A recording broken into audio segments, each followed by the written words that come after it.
王一博还真是个很有意思的搭子，一起出发。每天早起两眼一睁就是问一句还活着吗？然后就是今天爬什么，不会喊苦喊累，也不会矫情，出发就是霍爬，调侃自己睡得挺好的，充满电了。会开玩笑说自己恢复得非常的绿，每次吃饭荒郊野外不管投喂吃啥，他眼睛都亮晶晶的，吃嘛嘛香，嘴巴塞得满满的奶膘，一股一股的，安排啥不可思议的挑战都不扫兴。他擅长的地方不会和你假装谦虚，含含糊糊害怕的，不擅长的时候他也不会假装遮遮掩掩，会很坦诚交流，学习自己的不足和优势。因为语言和文化差异问题，遇到在攀岩专业问题上鸡同鸭讲，好久难沟通，他都要急的时候，王一博也会直面提出问题，会主动分析问题的所在，会直言交流反馈，去复盘解决问题，就事论事。确实感觉到跟中文差的人难沟通，但男生之间的友谊，说话说不明白的时候，又可以玩到一块去。搭档说话有口音，他不会矫正，反而跟着随时带点外国人口音，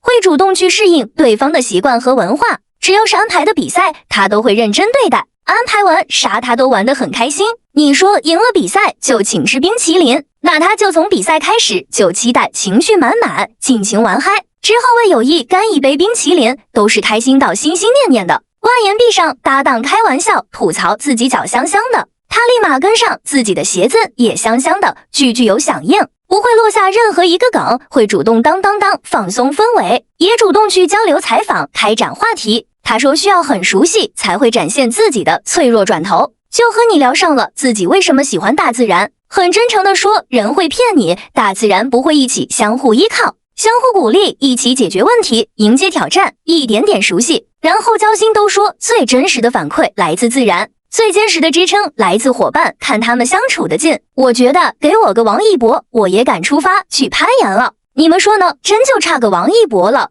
原来是显摆，为什么王一博做什么都与众不同？更没想到知道答案后，你会感觉是自己肤浅了，专挑破了的包被，显得自己像个户外人。合着我们扛着8倍镜看下来，以为你受了多大苦，多节俭包都磨破了，脏兮兮的还不舍得扔，结果你只是为了显摆。得知真相的我，尴尬的想扣的什么昔日的脏包，破洞的滑板鞋不过是王一博为了显摆一下自己的实际而已。只有我一个人想入非非，果然做到顶流的人自然跟我们想的不一样，他就是型男孩，很纯粹简单的显摆而已，我们却偏偏自作聪明给他加戏。别再笑人家不会做饭了，他主要是没兴趣，但凡让他有点上头，没有他做不到了。只有你想不到的，说不定给你干飞厨房。除了攀岩，人家不到1年的时间从传统攀到器械，徒手直接飞升，如今直接干到大神都赞叹的地步。周鹏说飞升进阶太快，纪录片跟不上了节奏。王一博一次发的那几张照片被加州一个模特经纪公司用了，原来这照片里面的模特就是这个公司的。由于一开始没有标注王一博，一位海外模特姐姐看到后艾特了他们主管团队，他们收到然后改正，标明了出处，还感谢了这位模特姐姐。不得不感叹王一博太厉害了，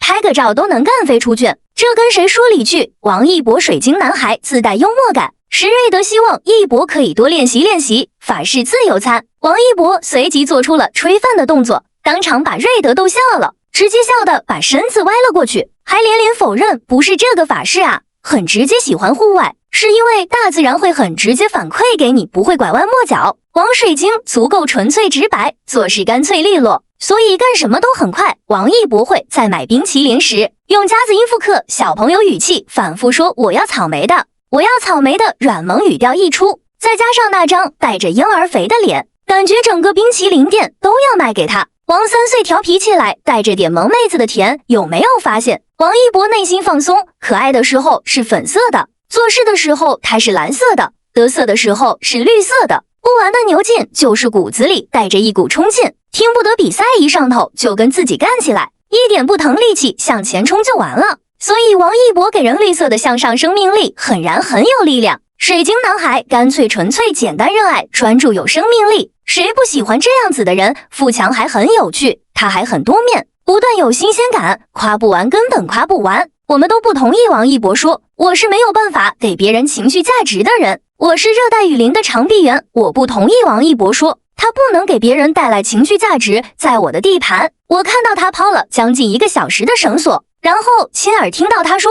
我不相信，我没有办法完成，但是我只是知道是时间的问题。我是冈山卡雪山的高原反应，我不同意王一博说他不能给别人带来情绪价值。我充分发力，让他眩晕，让他呕吐，一再消磨他坚持的意志，把他逼下雪山。可没想到这小子坚持返回，如果是我中了自己的毒，我是绝对没有勇气和胆量在下山之后再次返回的，因为后面有那么多的退路，有那么多让自己不那么痛苦的选择。可是王一博却从来没有1分1秒的迟疑，坚定的选择继续攀登，那种精神带给我们的力量不言而喻。我是洞穴里从案板上掉到地上的那块腊肠。我不同意王一博说他不能给别人带来情绪价值。在洞穴里，我看到了一个一路来都会被美食香迷糊了的探索者。螺蛳粉他没吃够，带着竹子香味的蛋烤牛肉，早上永远都不会缺席的手磨咖啡，还有黑芝麻糊黑暗料理。就算是从案板上滚落到地上的我，他都丝毫不介意捡起来就直接放到了嘴里。老师起锅翻车后，他可爱的激动不断调侃老师，非常懂得综艺效果，却浑然不知自己的表现萌化了所有人。他的天真美好和他的顽强韧劲一样让人喜欢。我是无尽深海里海平面上的夕阳。我不同意王一博说他不能给别人带来情绪价值。那天他把手机放在礁石上拍摄即将落下的我，还有他在沙漠里爬上珠峰，看到我弟弟朝阳时，老师说今天的太阳是属于你的，